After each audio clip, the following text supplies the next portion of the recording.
Hello and welcome to the final video for Chapter 1. This will cover sections 1.2.5 to 1.2.8, the last part of Chapter 1. Topics will be disjunction, conditional, and finally translating large compound sentences and arguments. So if we look at the statement here, this is a compound statement combined with the word or. Dallas will win the Super Bowl, or Buffalo will win the Super Bowl. In English, there's a number of ways we can express disjunction, the same logical thing. So we can use or, we can use either or. Unless also expresses a disjunction. Dallas will win the Super Bowl unless Buffalo will win the Super Bowl. Unless is a little bit tricky, but don't worry about that. Just here's what you should do. For purpose of this class, whenever you see the word unless, it's a disjunction, just like or. If we assign the letters D and B to these atomic statements, then we can translate this disjunction as D wedge B. So we're going to use this wedge, like a lowercase v, as our symbol for disjunction. Just as was the case with conjunctions, it's convenient to have names for the components of a conjunction. It'll also be convenient to have names for the components of a disjunction. We'll call them disjuncts. So in the disjunction D or B, the first disjunct is D, the second disjunct is B. Okay, this is where it's going to get tricky. Conditional is by far the trickiest operator to translate from natural language into formal notation. So let's just get started. First off, notice that, so here's two examples. If you earn exactly 900 points, then you will get some form of A. And by some form of A, I just mean like A minus A, A plus. You can leave the then out in English. If you earn exactly 900 points, you will get some form of A. Now, the interesting thing is that one reason they're challenging is because the order of the components with conditionals is not reversible, so to speak. And I'll say what I mean about that. Whereas with conjunctions and disjunctions, they are reversible. There's a typo here. I should have a space.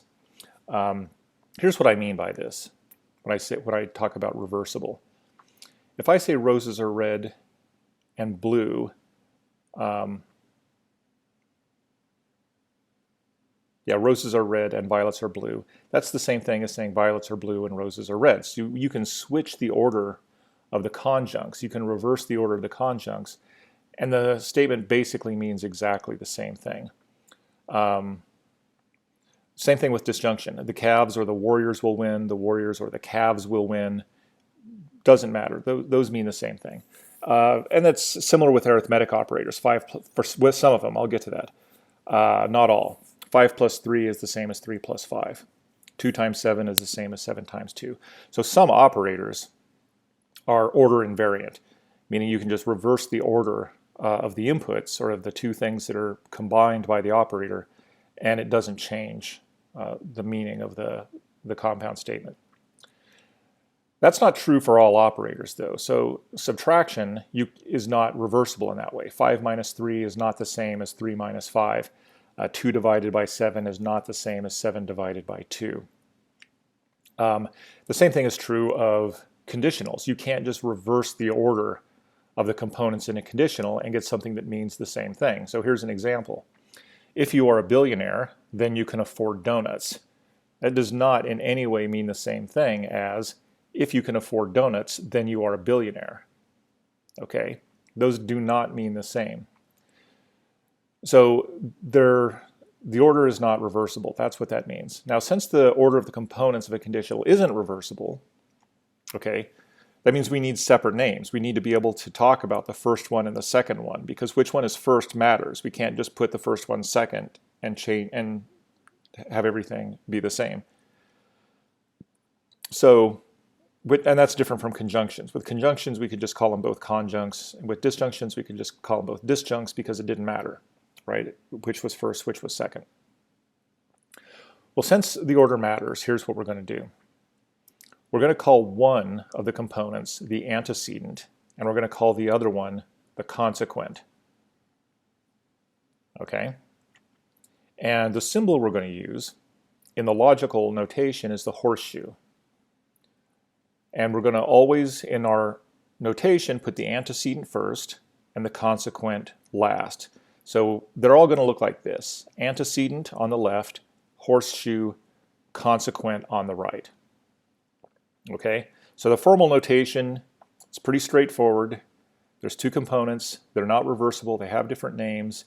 And we're going to use the order to tell us which component is which. The antecedent is first and the consequent is last. So in our formal notation, we're using the linear order from first to last to tell us which is the antecedent and which is the consequent.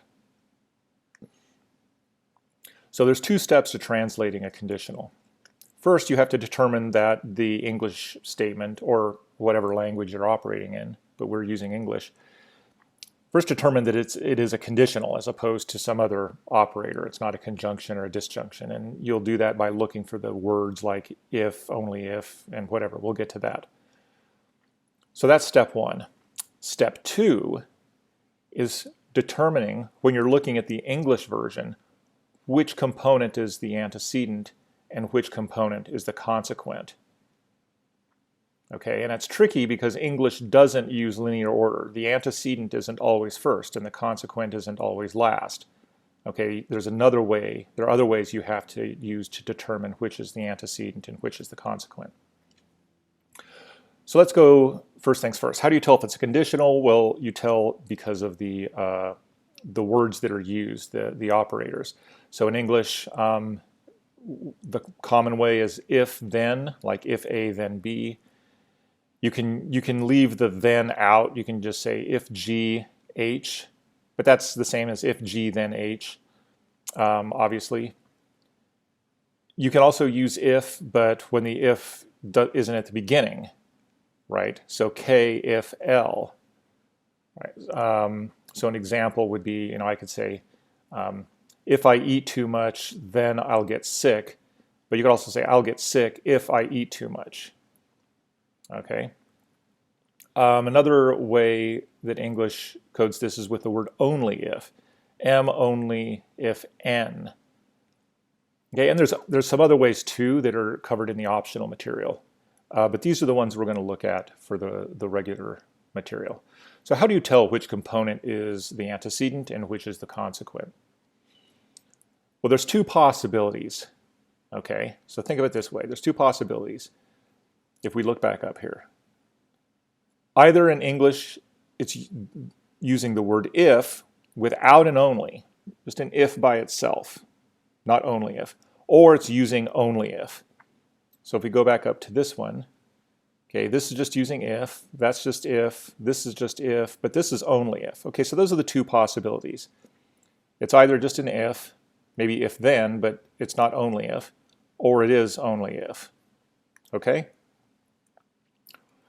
Now, if it's using if in any of those three ways, right? If then, if comma, whatever, or M if N, any of those other three, here's what you do. The statement that immediately follows the word if is the antecedent. And the other statement is the consequent. Okay, so here's an example of a conditional using if. And it's not only if, right? There's no word only here. So it's if by itself. So remember the rule. It is a conditional because it's using if. So you find the word if. So there it is. And because it's if, not only if, the statement following that, following the if, is the antecedent. So there's your if. That means P is the antecedent, which means Q is the consequent. So we translate it like this. Remember, in the formal notation, the antecedent always goes on the right, consequent always goes on the left. Okay? What if it's like this? If A, B. Same thing. It's not only if, so we're using the rule for if. The thing following the if is the antecedent. So we find if. What is the thing that immediately follows if? Well, it's A. So A is going to be the antecedent, which means B is the consequent. So again, antecedent goes on the left, consequent on the right. A, if A, B. What about this? C if D. Same thing, it's not only if, so we're using the same rule. So we find the word if, the statement immediately following that is the antecedent. So D is going to be the antecedent, which means C is the consequent. So it'll be this, D horseshoe C. So this is a case where the order in the formal notation is not the same as the order in English. Okay? And the reason is that English doesn't use linear order to code which is the antecedent, which is the consequent. It uses what's the statement that follows the word if. Okay? But our notation does use linear order. Okay? But as long as you stick to the simple rule, find the word if, the thing following if is always the antecedent. Bam, antecedent. You'll be fine. That's how you need to remember to do this. Okay, so that's for conditionals that use if by itself, not only if. What if they do use only if? Well, then the statement immediately following only if is the consequent, and the other statement is the antecedent. So K only if L.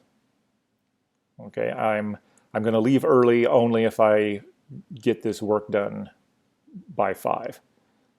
Okay, how would we translate that? Well, if it's only if, the thing following only if is the consequence. So you find only if, and then you just see what immediately follows that. Well, the thing immediately after that is L, so that's going to be the consequent, which means the other statement, K, is the antecedent. So it'll be this. And remember, antecedents always go here, consequents always go there.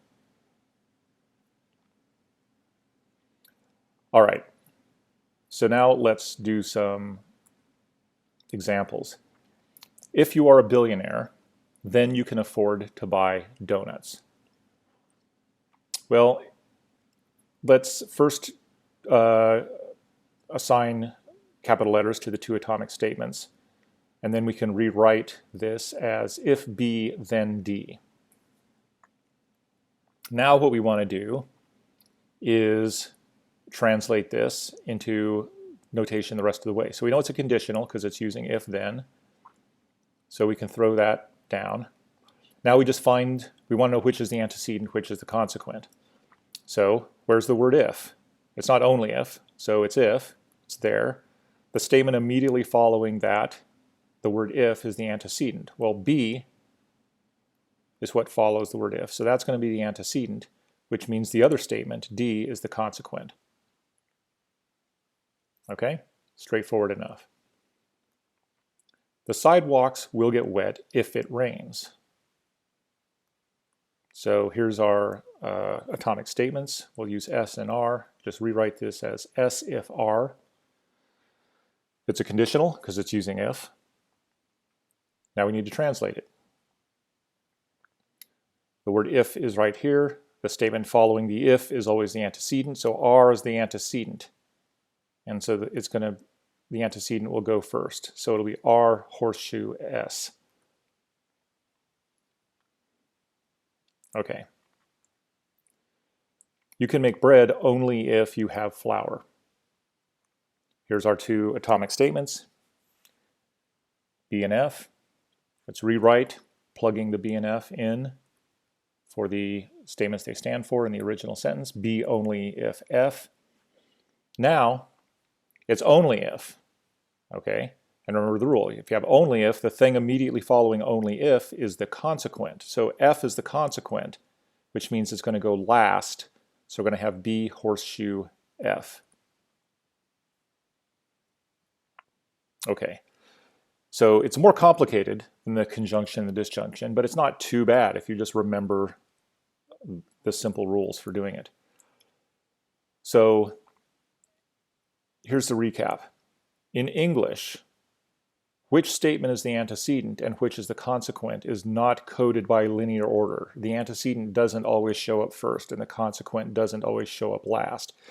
Sometimes the consequent is first and the antecedent is last. Okay, so English doesn't use order to tell us which is the antecedent and consequent. Rather, so how does it tell us? Well, it tells us by adjacency to key words in the sentence. And these key words are if, then, only if. Not so much then. We can get by just looking at if and only if. Okay? So to tell which is the antecedent and which is the consequent, you ignore order, but you look for those keywords, if or only if, and you see which thing is immediately adjacent and follows the keywords. In our logical notation, on the other hand, we do use linear order to tell us which is the antecedent and which is the consequent. Antecedent is on the left, it's always first. Consequent is last on the right. Okay, so to summarize, so that's why it's tricky, but is really not so tricky because now I'm going to tell you, sort of just summarize the rules for doing it. If it's using if, not only if, but if, the statement following if is the antecedent, the other statement is the consequent. And that other statement may or may not be preceded by then. In English, that's optional. If it's only if, then the statement following only if is the consequent, the other statement is the antecedent. Okay, so with that in mind, we've now got all four of our operators. Let's translate some compound statements. If Sarah doesn't come to the party, then we won't need the vegetarian burgers. Step 1. We want to identify the atomic statements. And remember, the atomic statements aren't negated, okay? They shouldn't have not or false in them anywhere. If they do, that's a negation operator that we pull out separately. So the atomic statements, the first one is Sarah comes to the party. Now it's negated in our original statement. It says Sarah doesn't come to the party, but we're going to treat the negation separately. So we want the unnegated statement. Sarah comes to the party, and V, we will need the vegetarian burgers. Now I'm going to rewrite the original statement, plugging in those letters for the statements they stand for, and I'm going to get if not S, then not V. And I'm just using not dash because I can't really put an NT in the middle of the letter S, right? I mean, it's in the middle of the statement here, but I have to do something, so I'm just putting it at the beginning. Notice also that I'm leaving the punctuation in here. Okay, if not S, comma, then not V, and you'll see why. Well, now we have to finish up. The not, that's easy. Those are just going to be tildes. So this will be a tilde S, that'll be a tilde V. The whole thing is a conditional. It's using if. Okay, remember the thing following if is the antecedent. So not S is going to be the antecedent. So it'll be tilde S, horseshoe, tilde V. Okay, not S is the antecedent, so in the formal notation we put it first. Okay, next example. I'll buy an Xbox 360 and either a PSP or Nintendo DS. Little bit of an out-of-date example, but that doesn't matter. There's three atomic statements here. I'll buy an Xbox 360, I'll buy a PSP, I'll buy a Nintendo DS. And I'm going to rewrite the statement by plugging those in. X, and I'm going to leave the comma in there. X and either P or N. Well, two things. Here's one issue. We have an and an either or. So there's two operators here. And we want to know which one is the main operator. Is this statement a conjunction? Or is the whole statement a disjunction? How should we group these? Well, in this case, it's pretty easy.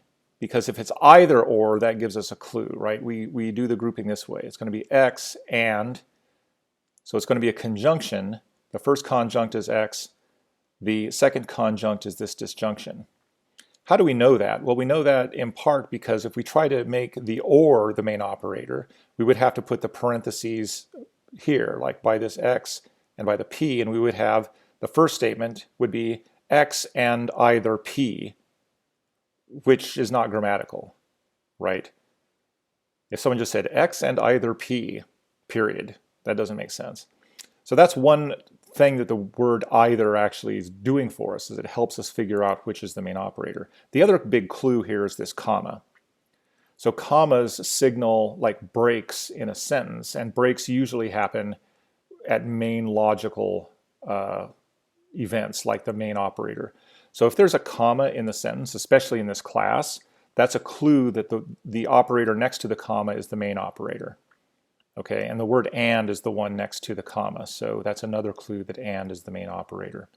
So we would translate that this way: X and P or N. So it's a conjunction, that's the main operator. First conjunct is X, second conjunct is this disjunction, P or N.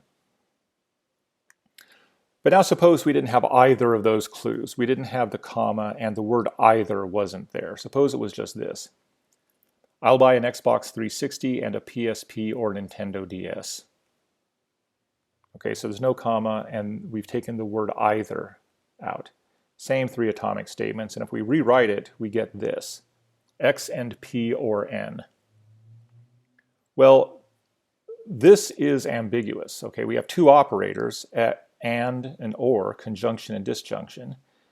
And we could make either one the main operator and it would still make sense, which means that it's ambiguous. We don't know which one it means. Maybe the person who's saying this sentence is intending it to be a disjunction. First disjunct is X and P, the second disjunct is N. Or maybe they are intending it like we translated the last one. Maybe they think and is the main operator, first conjunction X, second conjunction P or N. And it makes a difference. First off, if you just think through what it means, you can tell it makes a difference, right? This one is saying that, well, there's two options. Either I'm going to get this console 360 and a PSP, or I'm going to get just a Nintendo DS. Okay, those are the two options. This one is saying, look, I'm going to get an Xbox 360, that's for sure. And on top of that, I'm either going to get a PSP or Nintendo DS. So these are saying two different things, right? If you're saying this, you know that the person saying this is getting a console. All options end up with this person having a console.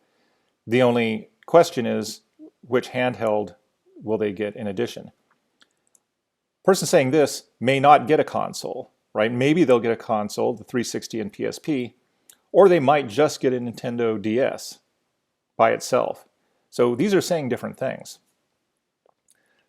It's similar to a statement like this, an arithmetic statement, which is ambiguous, 5 times 4 plus 1, which is ambiguous, right? There's two different things this could mean. Either it means 5 times 4, which is 20, plus 1 is 21, or it means 5 times 4 plus 1. 4 plus 1 is 5, so 5 times 5 would be 25. Okay, so this is ambiguous by itself. Now, how do people deal with ambiguity? We don't want ambiguity. Well, in arithmetic contexts, there's a couple of things you could do. You could use parentheses. So I could put parentheses around 5 times 4 just to indicate to people which one they should do first. You could also have a convention to the effect that you always evaluate some operators before other operators. So if we had a convention that we always evaluate multiplication before addition, we wouldn't need parentheses. We would just go 5 times 4. We would do the multiplication first. 5 times 4 is 20, plus 1 is 21. If we had a convention that we always do addition first, then we would do it that way. And there are conventions for arithmetic about that, but we don't need to go into that. For our logical operators, we do not have any conventions like that. Okay, so we're always going to use parentheses to indicate which operators go together and which is the main operator. Okay? All right, let's move on. The car runs well, the motorcycle runs well, but you should be careful if you take the boat out. So these are the atomic statements. Car runs well, motorcycle runs well, you should be careful, you take the boat out. We'll rewrite C, and I'm going to leave the comma in there, C and M, but Y if B. Now I'm going to rewrite up here to give me some room. Okay, so now I need to translate these operators. This comma tells me that probably this but is the main operator. So this whole statement is going to be a conjunction. This is the first conjunct, and this is the second conjunct. So I'm going to go ahead and put my parentheses around that. So now it's just obvious, but this conjunction is the main operator.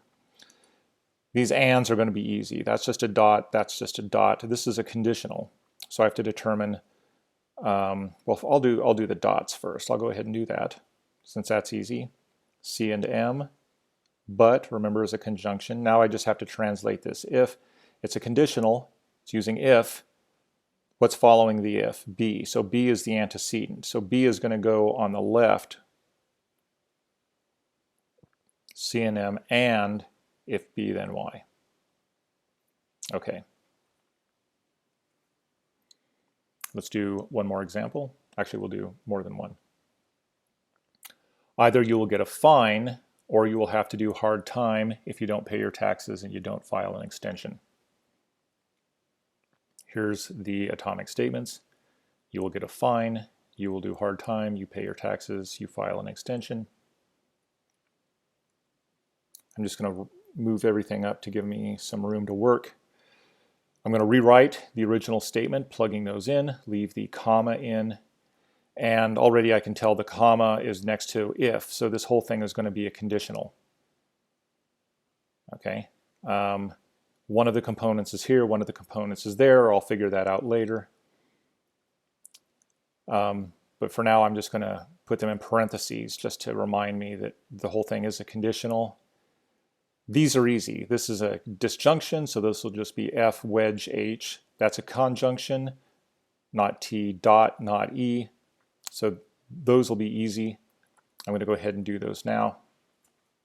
Now I just have to worry about the conditional. It's using if. The thing following the if is the antecedent. So this is going to be the antecedent, not T and not E. So this is going to go on the left. This will go on the right of the horseshoe. And so this is the final version. Okay, final topic, translating arguments. Now, an argument is a set of statements, right? Premises and conclusion. So in order to translate an argument, you just translate those statements. You make sure the conclusion's last. You put the triple dot there to mark off the conclusion. Okay, everything we've done, you've got the line, the whole deal. But that's all trivial, right? The only hard part is translating the statements themselves, the premises and conclusion. So that's all there is to it. So here's an argument. Either you were at work or you were at the bar, but your office wasn't open today, therefore you were at the bar. Now when you're translating these, you can do it two ways. You can either first, while it's still in English, put it in argument form and then translate the English version of this into notation. Or you could first translate all of the English statements separately and then put those into the argument form. Either way, it doesn't matter. Your goal is just to go from this to the formal version at the end. I'm going to go ahead on this example, first do this, put this in this form, and now I'm just going to translate all of these things separately. So I'm going to move this up to the top. Here's the atomic statements. You were at work, you were at the bar, your office was open today. Now I'm just going to rewrite the argument here, but plugging these in, and I'll get this. Either W or B, but not O, therefore B. Now this brings up one thing that I don't want to say tricky, but you need to keep in mind. It's a little bit tricky, but once you know it, it's not. Whenever a conjunction, but or and, begins a sentence, there aren't two conjuncts. It's just but statement, right? Or something like, I'm feeling really tired today, period, and I want something to eat. Whenever a statement starts with a conjunction, just ignore that conjunction, okay? So this one, it's starting off with but there aren't two conjuncts, so just ignore the fact that the word but is there. So with that in mind, moving from this to the formal notation is going to be easy. This is just a disjunction, W or B. This is just not O, and that's B. So we get this, W or B, not O, B. Okay, easy, because all we're doing is we're translating those individual statements. Let's do this one. Little Three Stooges example here.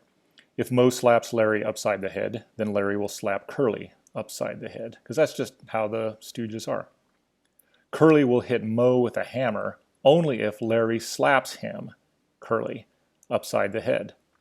Curly will hit Moe with a hammer unless Moe does not slap Curly upside the head. But Moe does slap Curly upside the head, therefore Curly will hit Moe with a hammer if Larry slaps Curly upside the head. Now in this entire argument, there's only three atomic statements. M, L, and C, and I'll just translate it this way, Moe, Larry, and Curly. And what I'm going to do is I'm just going to go down one statement at a time. So remember, M is Moe slaps Larry upside the head, L is this one that starts with Larry, C is the one that starts with Curly. So the first statement is here, and that's just if M, comma, then L. Next statement, C, Curly will hit Moe with a hammer, only if L, Larry slaps Curly upside the head. Next one, C or not M, Curly will hit Moe with a hammer, C, unless, remember, unless is a disjunction. Unless Moe does not slap Curly, not M,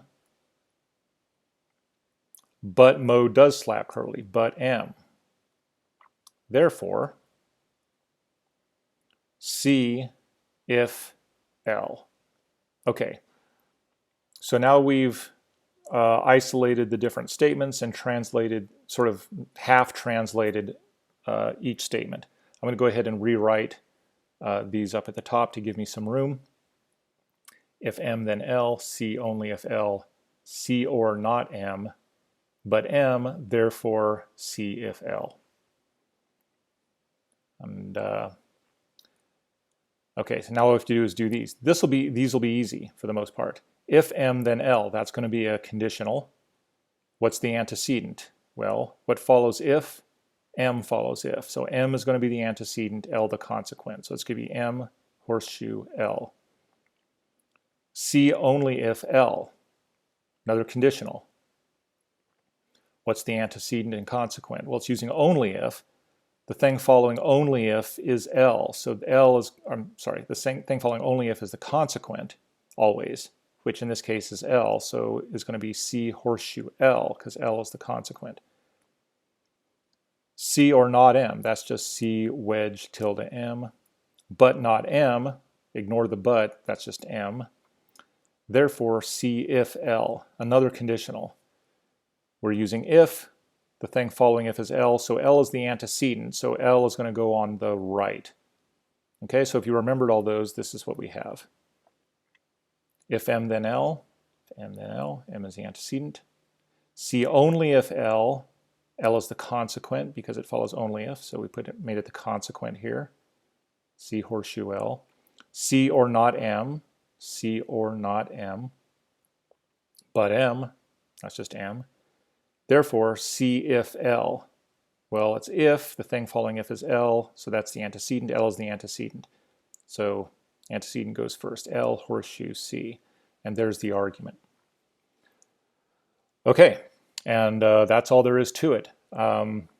2 should be enough because, like I said, translating arguments, there's really nothing new. It's just translating statements, and then you just put them together with numbers and the triple dot and the line, which is trivial.